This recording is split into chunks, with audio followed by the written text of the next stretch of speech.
নমস্কার বন্ধুরা, কেমন আছেন আপনারা? আশা করছি ভালোই আছেন। ইদ্রিকাস ব্লগে আপনাদের স্বাগত জানাই। তো রাত্রিরে 14 আগস্ট রাত্রিরে বাগনান শহরটা কেমন লাগছে একটু দেখে নাও। তো আমরা এই রাত্রিরে কেন বেরিয়েছিলাম আশা করছি আর কাউকে বলতে হবে না, সবাই বুঝতে পারছো। মেয়েদের অধিকার, মেয়েদের দখল, এই রাতটা মেয়েদের জন্যই তৈরি।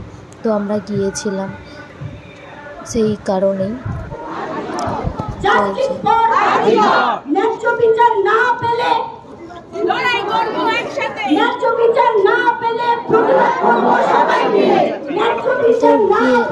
এখন মনে হচ্ছে এই 2024-এ মেয়েরা এখনো পর্যন্ত স্বাধীন হতে পারলো না।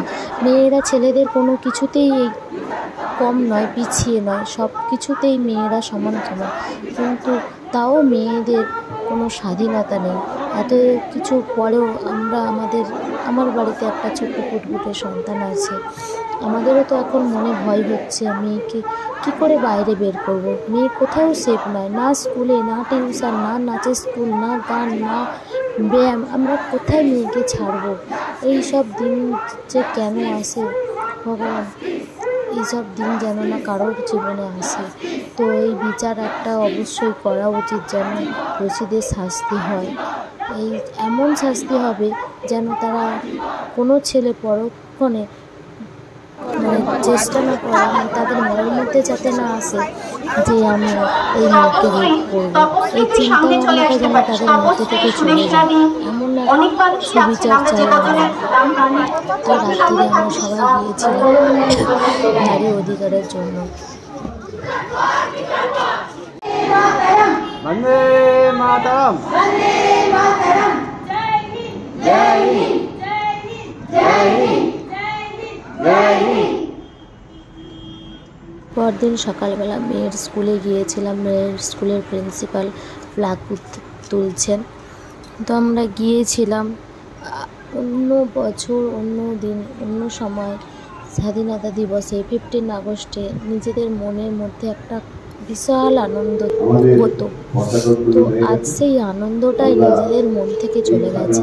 এত কিছু হচ্ছে, সব কিছু করছি, স্কুলে গেছি, ম্যামেদের সঙ্গে কথা বললাম, সব কিছুই হলো, কিন্তু কোথাও কেউ নিজের মনের মধ্যে না সেই আনন্দটাই আর আসছে না। তো একটাই কথা মনে হচ্ছে, এর বিচার হবে তো, এর বিচার হবে তো, এই পৃথিবীতে এর বিচার আছে তো, সত্য যেটা সেটা উঠে আসবে তো, না মিথ্যের ওপরেই সব রয়ে গিয়ে ধামাচাপা পড়ে যাবে। তো আমি এটাই চাই, বাচ্চাদেরকেও তো ছোটো থেকে শেখানো এখন থেকেই উচিত।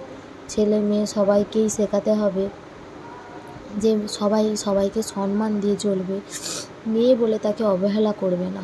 মেয়েরা যেমনই ড্রেস পরুক, যেমনই পোশাক পরুক, কোনো দিনও খারাপ চোখে দেখবে না। তো তারপরেও, শেখানোর পরেও মায়েরা কি কখনো চাইবে যে তার ছেলে কোনো দোষী হোক? কখনোই চাইবে না। কিন্তু এমন সমাজ এসে পৌঁছেছে, মানুষ আর রাখছে না, হিংস্র করে তুলছে। আর কিছু বলার নেই, এটুকুই বলছি। আর কি বলবো, মুখেও কোনো ভাষা আসে না। মেয়েকে যে ভাবছি বড় করব, মানুষ করে তুলব, তো কি ভরসায়, কীভাবে মেয়েকে বাইরে ছাড়বো?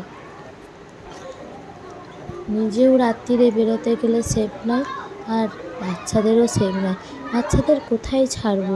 মেয়েদের একা ছাড়তেই ভয় লাগে। তো আর কিছু বলছি না। ধন্যবাদ বন্ধুরা, টাটা।